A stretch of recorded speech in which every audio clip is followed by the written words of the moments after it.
Good morning, student. Welcome to the biology class. Today we will discuss the answer key of the test question paper, actually, which was held on 25th of July. So you know that total questions there were 25 questions were there in the test.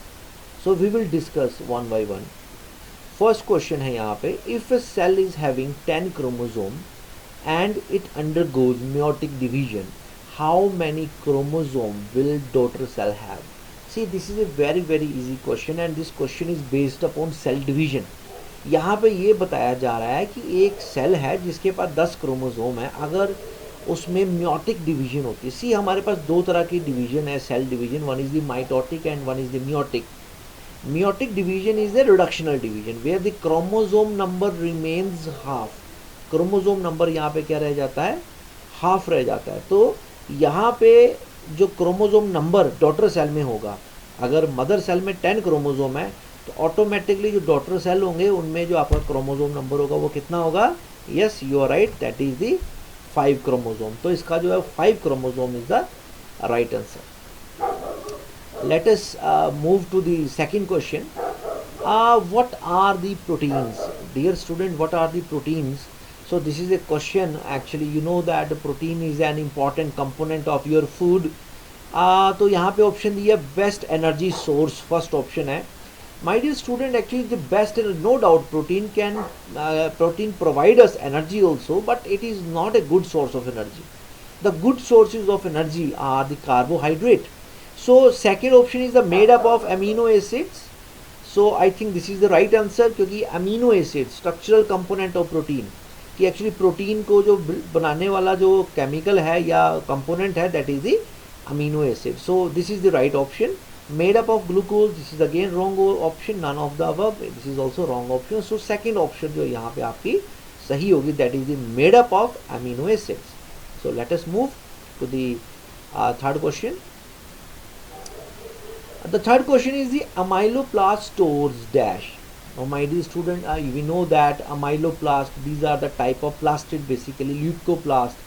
आपने पढ़ा होगा plastid 3 types की होती हैं, chloroplast, chromoplast and leucoplast. Leucoplast जो है basically that is a colourless organelle. Colourless organelle है, तो ल्यूकोप्लास्ट जो है कलरलेस ऑर्गन है और इसकी फर्दर सब टाइप्स है. तो amyloplast is a type of leucoplast which store, देखते हैं ऑप्शन क्या है इसमें, आप प्रोटीन, कार्बोहाइड्रेट, लिपिड्स और vitamin. So my dear, amylo means carbohydrate. So here this is the right option, carbohydrate. Amyloplast stores carbohydrate, right? So let us move to the fourth question. The plastid which help to attract the insect. देखिए, एक insect है, उसको जो it actually attracted toward the various brightly colored flowers. तो brightly colored flowers क्यों होते हैं? Due to the plastid. Now question is that which plastid is there? So dear student, actually there are basically plastid, 3 type of plastid. Earlier I have told you that one is the chloroplast which generally give green color, chromoplast which give bright color, ठीक है, and leucoplast which is colorless. तो यहाँ पे आपका जो answer आएगा that will be chromoplast, क्योंकि chromoplast जो है ये it forms the bright color of the, it provide or give bright color to the plants or the flowers so that insect can be attracted toward the plants. Next question. Plasmid is the feature of virus, Monera, protista, fungi. So dear student, plasmid होता क्या है? I know that आपने पढ़ा होगा eukaryotic cell के अंदर, definitely it is a extra chromosomal material. तो basically this is the feature of the prokaryotic cell like bacteria. सो यहाँ पे जो राइट आंसर होना चाहिए वो होना चाहिए किंगडम मोनेरा. तो मोनेरा जो है वही प्रोकैरियोटिक सेल के फीचर कैरी करता है, तो यहाँ पे आपका आंसर जो है वो आपका मोनेरा रहेगा. नेक्स्ट क्वेश्चन चलते हैं. Name the unit membrane bound organelle which is non cytoplasmic. ठीक है, तो आपने क्या बताना है, आपने एक ऐसी unit membrane bounded non cytoplasmic organelle का नाम, यहाँ पे 2 बार ऑर्गेनेली टाइप हो गया है, चलिए कोई बात नहीं. तो यहाँ पे एक्चुअली आपने एक ऐसी ऑर्गेनेल बतानी है जो कि एक तो यूनिट मेम्ब्रेन बाउंडेड है, माने which is having single membrane and non cytoplasmic, जिसका अपना साइटोप्लाज्म नहीं है। जैसे अगर माइटोकॉन्ड्रिया की बात करें, उसको अपना साइटोप्लाज्म है। क्लोरोप्लास्ट के पास अपना मैट्रिक्स या साइटोप्लाज्म है।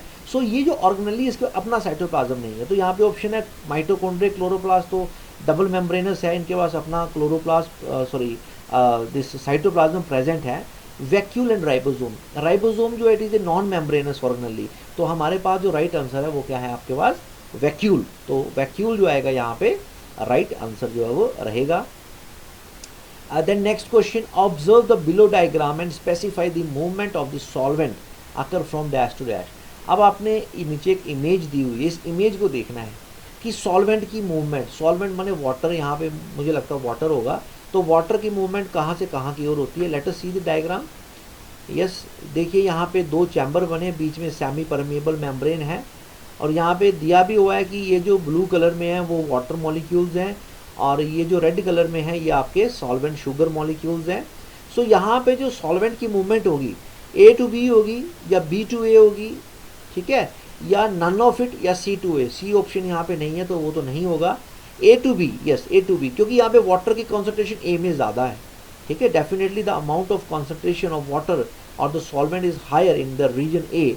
So according to osmosis, water always moves, solvent always move from a region of high concentration to the region of the lower concentration. So B में क्या है आपकी, water की concentration कम है, तो हमारे पास जो ऑप्शन होनी चाहिए वो A to B. So A to B is the right answer. Okay? चलिए चलते हैं अगले क्वेश्चन की ओर। Observe the given diagram and identify point 1, 3, 5 and 7. हमने पॉइंट 1, 3, 5 और 7, तो यहाँ पे अगर आप देखें this is a diagram of plant cell, ये एक प्लांट सेल का डायग्राम है, ठीक है। तो यहाँ पे एक नंबर पे देखिए तो यहाँ पे शू शेप, हमने बोला था चप्पल के आकार की होती है आपकी माइटोकॉन्ड्रिया, तो एक नंबर पे माइटोकॉन्ड्रिया होंगे। अगर हम 3 नंबर पे देखिए ग्रीन कलर दिया हुआ है तो it should B chloroplast. 5 number अगर हम देखिए न्यूक्लियस के अंदर एक छोटा सा स्पॉट है, दिस इज न्यूक्लियोलस, हमने पढ़ा था राइबोसोम की सिंथेसिस करता है न्यूक्लियोलस। और 7 नंबर पे अगर देखें तो that is the chromatin material और द क्रोमोसोम्स आर देयर। सो यहाँ पे आप ऑप्शन नहीं दी हुई है, आपने खुद से लिखना है। यहाँ पे एक नंबर पे क्लोरोप्लास्ट, देन सॉरी माइटोकॉन्ड्रिया, फिर chloroplast, then nucleolus and then chromatin material. चलिए अगले क्वेश्चन पे चलते हैं। Name the cell organelle called as suicidal bag. अब सुसाइडल बैग किसे बोलते हैं dear student? Suicidal bag is a organelle which actually recognized as this lysosome. Why it is called a suicidal bag? Because it kill its own cell organelle. That is the reason why it is known as a suicidal bag. So it is a easy question basically. Next question. Enzymes are synthesized by which cell organelle?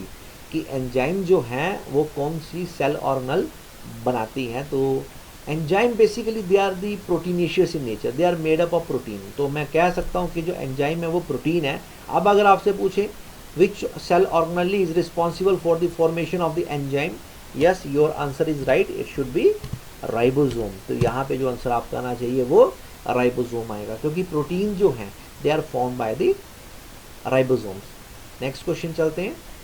RER is due to the presence of rough endoplasmic reticulum। यहाँ पे RER representing rough endoplasmic, जो endoplasmic reticulum है उसका जो surface है वो rough है, that is due to the presence of lysosome, ribosome, nucleosome और the cell. So dear student आपने पढ़ा है कि राइबोसोम की प्रोटीन सिंथेसिस कहाँ पे होती है? Actually when ribosome is attached at the surface of this endoplasmic reticulum. तो राइबोसोम होने के कारण जो एंडोप्लाज्मिक रेटिकुलम का जो सरफेस रहता है वो रफ अपीयर होता है, ठीक है जी। Next question, name the cell organelle help to distribute chromosome during cell division. So this is a very interesting topic. आपको याद होगा लास्ट क्लास में हमने ये चीज़ की थी, जो सेंट्रोसोम है बेसिकली जो सेल की डिवीजन होती है during the type of cell division, the movement of the chromosome, क्योंकि क्रोमोसोम डॉटर सेल तक पहुंचाने हैं ड्यूरिंग द डिवीजन। सो ये जो क्रोमोसोम की जो मूवमेंट है that is due to the centrosome. आपने पढ़ा होगा स्पिंडल बॉडी, तो सेंट्रोसोम के अंदर क्या होती है? स्पिंडल बॉडीज होती हैं which produce the spindle fibre. तो यहाँ पे ऑप्शन है राइबोसोम नहीं होगा, क्लोरोप्लास्ट, माइटोकॉन्ड्रिया नहीं होगा, इट शुड बी राइबोसोम। तो यहाँ पे जो ऑप्शन रहेगी, sorry centrosome, not ribosome, centrosome will be the right option.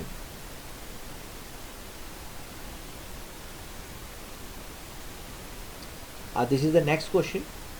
In mitosis one cell divide to give how many cells. See कि माइटोसिस में एक सेल कितने सेल बनाता है डिवाइड होके. Mitosis is a equational division dear student. Equational, you know that it is equational division. तो equational में क्या होता है, इक्वेशनल डिवीजन में क्रोमोसोम नंबर सेम रहता है and one cell divide into the two daughter cell. तो यहाँ पे जो राइट ऑप्शन रहेगा वो आपका टू डॉटर सेल रहेगा. तो यहाँ पे माइटोसिस में 2 सेल बनेंगे, मियोसिस में 4 सेल बनते हैं, ये आपको पता होगा. माइटोसिस में 1 cell give rise to 2 cells. Next question है, name the pigment present in the chloroplast. I think it is a very easy question. Generally हम बोलते हैं कि प्लांट्स के अंदर कौन सा पिगमेंट होता है. So the answer is very much clear to you. मेरे साथ हमारे मैडम भी बैठे हुए हैं जो कि टीचर हैं हमारे भी. तो मैं उनसे पूछना चाहूँगा, name the pigment present in the chloroplast. Yes Richa ma'am. That's right, it is the chlorophyll. तो क्लोरोफिल जो है वो क्लोरोप्लास्ट के अंदर प्रेजेंट होती है, which actually help in the photosynthesis.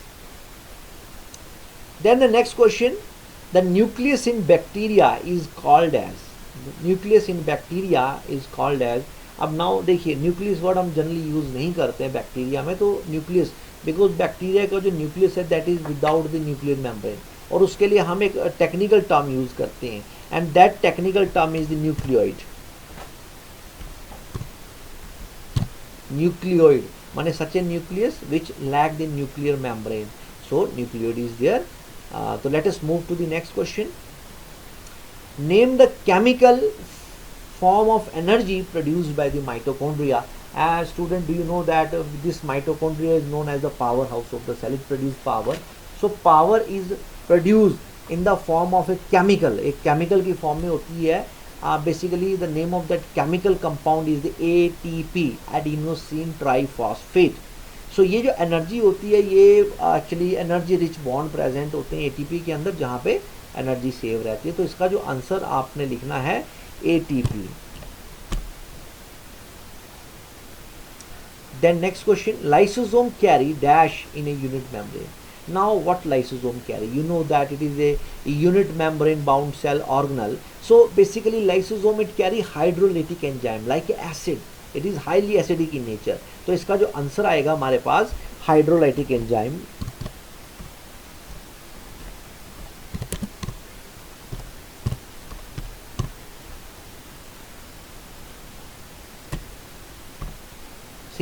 Hydrolytic, यहाँ पे स्पेलिंग्स मिस्टेक हो रहे हैं, कुछ कीबोर्ड की दिक्कत है यहाँ पे. हाइड्रोलिटिक एंजाइम्स, तो यहाँ पे these are hydrolytic in nature and they help in various way to a cell. Next question, ribosomes are made up of. पहली ऑप्शन है आपके पास RNA DNA. Dear student, RNA ribosome में होता है, डीएनए नहीं होता. RNA protein, yes this is the right option. RNA and protein, because DNA is not present. ठीक है, आरएनए डीएनए नहीं होता, इसमें आरएनए और प्रोटीन्स होती है. तो this will be the right option. Second option जो आपकी that will be the right one. Packaging of material is the function of which cell organelle. So this is again a very good question, that packaging of the material. You know that all kind of packing of the enzymes, packing of the protein, packing of the carbohydrate, any of the chemical compound which is produced by the cell, the packaging actually done by the Golgi body, and this is a very important Golgi body. Any kind of packing, you know that we have studied about this Golgi body. तो यहाँ पे आपकी Golgi body जो है that will be the answer. Then cell membrane consists of what? Cell membrane consists of carbohydrate, yes. Carbohydrate, lipid, yes. Carbohydrate, lipid, protein, yes. Carbohydrate, lipid, protein and RNA. So this is the wrong option. हमारे पास जो option रहेगी that will be the carbohydrate, lipid and proteins. हमने एक model पढ़ा था, singer and Nicolson model, आपको मैंने बताया था कि it is only made up of carbohydrate, lipids and proteins. तो बेसिकली इसका जो डिफ़िकल्टी लेवल था, मुझे लगता है ये काफ़ी स्टैंडर्ड वर्जन टेस्ट है कि सभी बच्चे नहीं कर पाएंगे क्वेश्चंस को, लेकिन फिर भी मोस्ट ऑफ द स्टूडेंट जो इसे कंप्लीट कर पाएंगे. तो आई होप आपको ये वीडियो पसंद आई होगी. तो आप सभी जो हैं अपने क्वेश्चंस पेपर और जो आपने आंसर्स लिखे हैं, आप इनको इन क्वेश्चंस के साथ मैच कर सकते हैं.